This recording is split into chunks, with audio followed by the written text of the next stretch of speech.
je me suis recoupé les cheveux.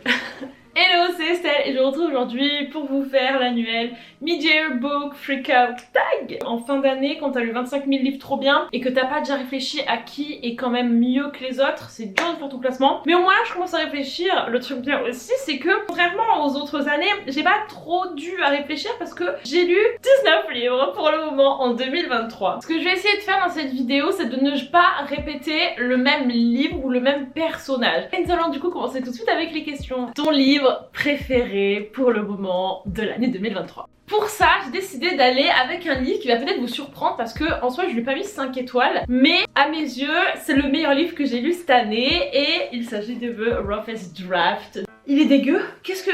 C'est moi qui ai fait ça? Oh, j'ai complètement dégueulassé mon livre. Et du coup, je l'ai mis dans mon sac et on a pris un cookie du brunch à emporter. Et en fait, il l'a dégueulassé le truc. Bon, c'est pas grave. Je vous ai pas encore parlé de ce livre en update lecture. C'est donc une romance contemporaine où on suit deux auteurs. On a Kat et Nathan. On alterne les points de vue entre tous les deux et on alterne aussi entre le passé et le présent. Ce sont deux auteurs qui ont explosé dans le passé. Dans le présent, ça fait 4 ans que ce livre est sorti et les deux auteurs ne se parlent plus, ils se détestent et nous on ne sait pas trop ce qui s'est passé. Leur maison d'édition veulent vraiment qu'ils refassent un livre tous les deux parce que leur vente est en train de tomber. Les lecteurs sont beaucoup moins intéressés par leur livre solo. Ils acceptent tous les deux, chacun pour des raisons assez différentes, de revenir dans leur maison, la maison de la retraite d'écriture à Miami au bord de la mer pendant un été pour écrire leur dernier livre ensemble. Et au fur et à mesure qu'on les voit écrire du coup ce nouveau projet avec toute la haine et la frustration d'aujourd'hui, on a des flashbacks avec le moment où ils se sont rencontrés, où ils commençaient à écrire avec beaucoup d'excitation et d'enthousiasme. La raison pour laquelle ce livre est mon préféré,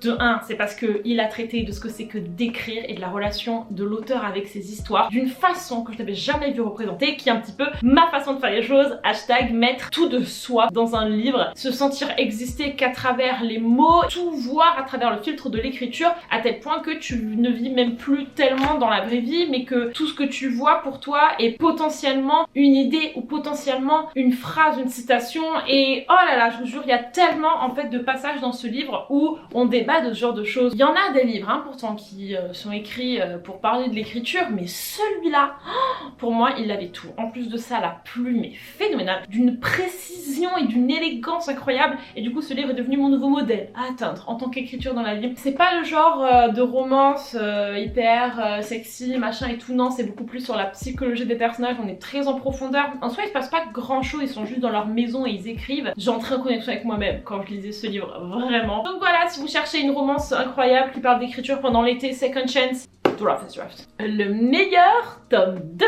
Là, alors, j'ai gardé ce livre pour cette question, mais en soi c'est un peu aussi mon livre préféré de l'année. Vous savez déjà de qui on parle, de Ballad of Never After de Stephanie Gerber. On reconnaît, je pense, un coup de cœur à la façon dont il tient dans le temps. Je l'ai lu il y a genre 3 mois, un truc comme ça. Mon amour pour cette histoire ne diminue pas. De Ballad of Never After, c'est le tome 2 de Once Upon a Broken Heart, qui est la saga spin-off de Caraval. C'est une fantasy qui est hyper inspirée d'Alice au Pays des Merveilles, un petit peu à la Tim Burton dans un monde merveilleux, où on suit en fait l'histoire de Evangeline qui passe un pacte avec le prince des cœurs pour pouvoir récupérer son mec qui s'est marié avec sa sœur. Sauf que pour faire ça, le prince des cœurs va transformer sa sœur et son mec en statue. C'était un piège évidemment parce que le prince des cœurs est reconnu comme le mec le plus vicieux et cruel de tout leur monde là. Mais Evangeline va se retrouver coincée avec lui et le prince des cœurs va se rendre compte que elle est peut-être la clé à une certaine prophétie. Du coup il va essayer de la manipuler pour qu'elle continue de traîner avec lui. Je pense que aucun synopsis de cette histoire ne fait justice à l'histoire en elle-même.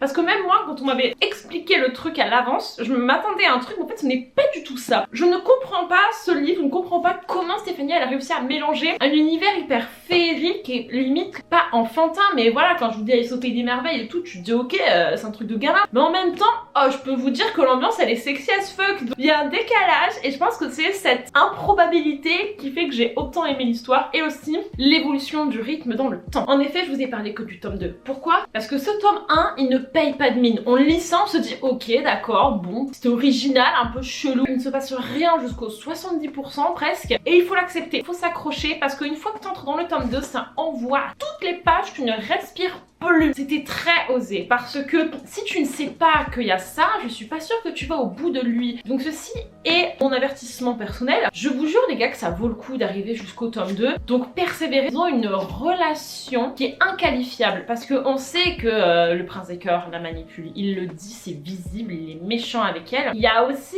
un certain attachement derrière ça. C'est un peu cliché, on le voit mais partout ce genre de relation un peu enemies to lovers. Au départ le mec il est méchant, il essaye d'utiliser la meuf, se rendre compte qu'elle est plutôt cool et elle aussi elle s'attache à lui et à la fin t'es en mode ok je te pardonne. Enfin ça peut paraître un peu bateau, je sais pas comment elle a fait mais c'est écrit d'une manière qui m'a donné l'impression que je lisais ce trope pour la première fois. C'est hyper particulier comme histoire, ce n'est pas pour tout le monde mais moi en tout cas j'ai adoré. L'univers est tellement riche, tellement de divinités, de magie, de coutumes, de pays, de machin. Enfin, il se cache quand même dans ce livre un certain message philosophique. Tu penses que t'as un peu une âme sœur, ta personne, tu fais tout pour elle, mais de un, ça n'existe pas vraiment. Il n'y a pas une personne comme ça qui tombe du ciel et qui est pour toi. Ton âme sœur et tout ça, c'est quelque chose que tu construis. En fait, parfois, on se bat pour des gens alors que ça ne sert à rien et que la personne s'en fout de nous, mais parce qu'on a cette idée qu'on est fait pour être ensemble, alors qu'en fait, la personne qui est faite pour toi, c'est celle avec laquelle tu vas justement construire quelque chose et qu'il va avoir une réciprocité. Les nouvelles sorties que tu n'as pas encore eu le temps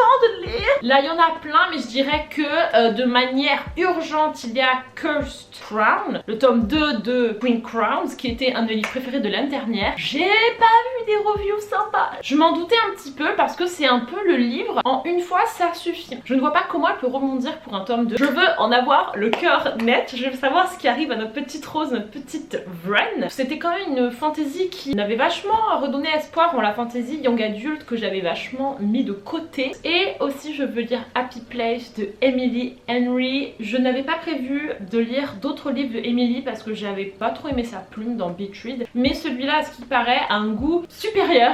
Et surtout, les thèmes abordés peuvent me plaire. Donc, I will eat this one. Question numéro 4. Quels sont les livres que tu attends le plus pour la deuxième moitié de l'année?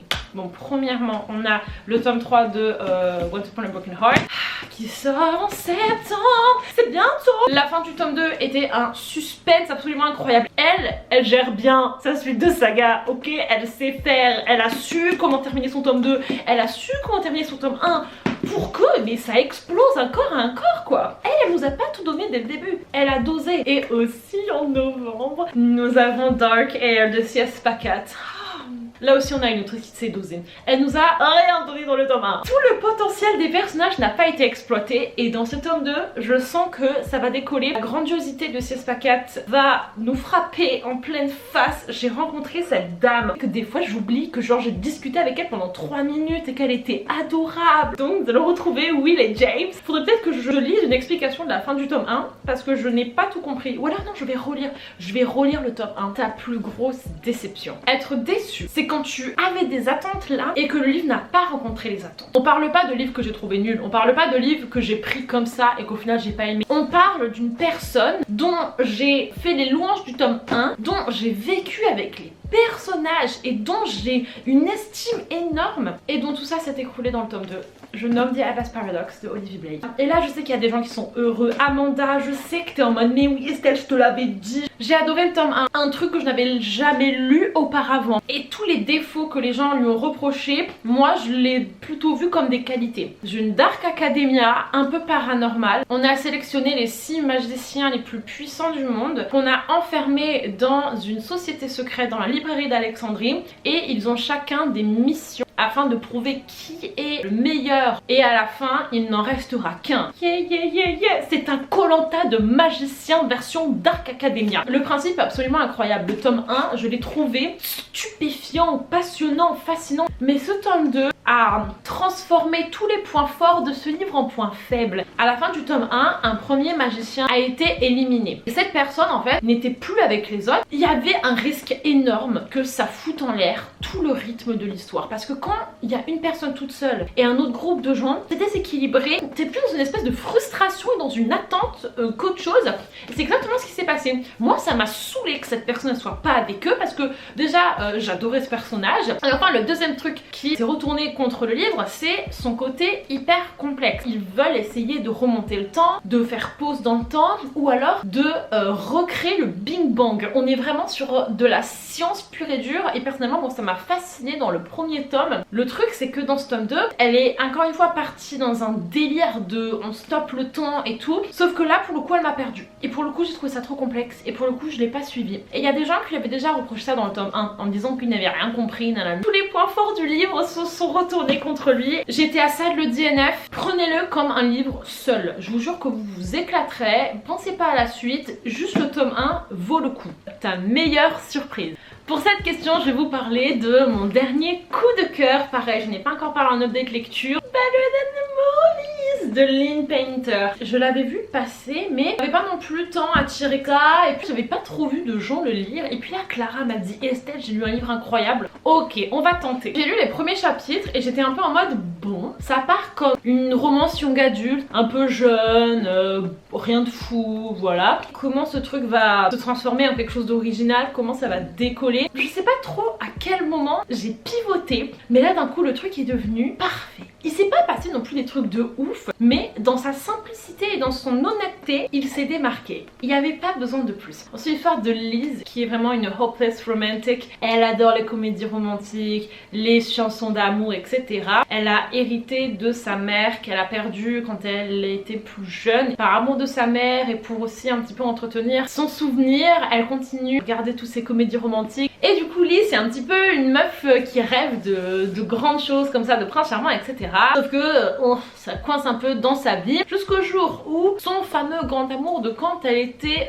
gamine revient dans son lycée, et là elle se met en tête de se mettre en couple avec lui parce que c'est genre le mec de sa vie. Vous vous rappelez ce que je vous ai dit tout à l'heure? Pour ça, elle va faire un pacte avec son voisin qui à la base qui est ce mec insupportable. Ils font que de se chamailler tout le temps, mais il est la seule personne qui peut l'aider à faire ça, donc c'est un petit peu à contre-cœur qu'ils font une alliance. Et j'ai pas besoin de vous en dire plus, vous savez comment ça va se terminer. Ce mec là qu'elle n'a pas vu depuis qu'elle était gamine, il a changé, elle s'en est fait tout un fantasme. Elle va se rendre compte qu'en fait le mec qui est fait pour elle, c'est le mec avec qui elle s'entend bien, qu'elle passe du temps avec et avec qui elle peut être elle-même, et c'est tout simplement ce putain de voisin qui l'aide parce qu'en fait il est amoureux d'elle depuis des années mais il lui a jamais rien dit. Donc en soi c'est prévisible, je suis totalement d'accord avec vous, mais j'en ai un peu rien à faire, et surtout c'était prévisible mais dans le bon sens. Ce livre était juste un pur régal à lire parce que rien n'était forcé et elle m'a juste hyper touchée cette meuf. C'était vraiment un vrai livre d'ado. Ça sentait qu'ils étaient jeunes, ça sentait qu'ils faisaient des erreurs, mais ça sentait aussi qu'il y avait une pureté en eux, et ça j'ai adoré. Le Wes là, oh là là, je l'ai adoré.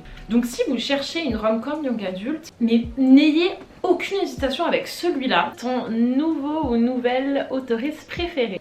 Stephanie Garber. J'ai pas lu Caraval. Lirai-je Caraval un jour? Peut-être, je ne sais pas, mais en tout cas je sais qu'elle a un style qui est tellement chez père que j'adore. C'est lyrique, c'est poétique, j'adore. Ce duo là, donc Emily et Austin, ils m'intriguent ces deux personnes parce que j'ai comme l'impression qu'il y a beaucoup d'eux dans le livre, et si c'est le cas, je les trouve incroyables et j'ai envie de plus lire des livres avec cette plume absolument divine. C'est ton nouveau book boyfriend préféré? Wes, il est plus jeune que moi, hein, il a 18 ans, hein, mais il est parfait. Wes, c'est le mec qui, à travers les yeux de notre protagoniste, n'est pas un mec cool. C'est le mec chiant qui profite de chaque occasion pour la taquiner, pour la mettre mal, pour l'embêter. Elle le décrit mais vraiment comme le pire humain. Au fur et à mesure que tu parles avec d'autres gens, tu te rends compte que c'est le mec le plus cool de tout le quartier.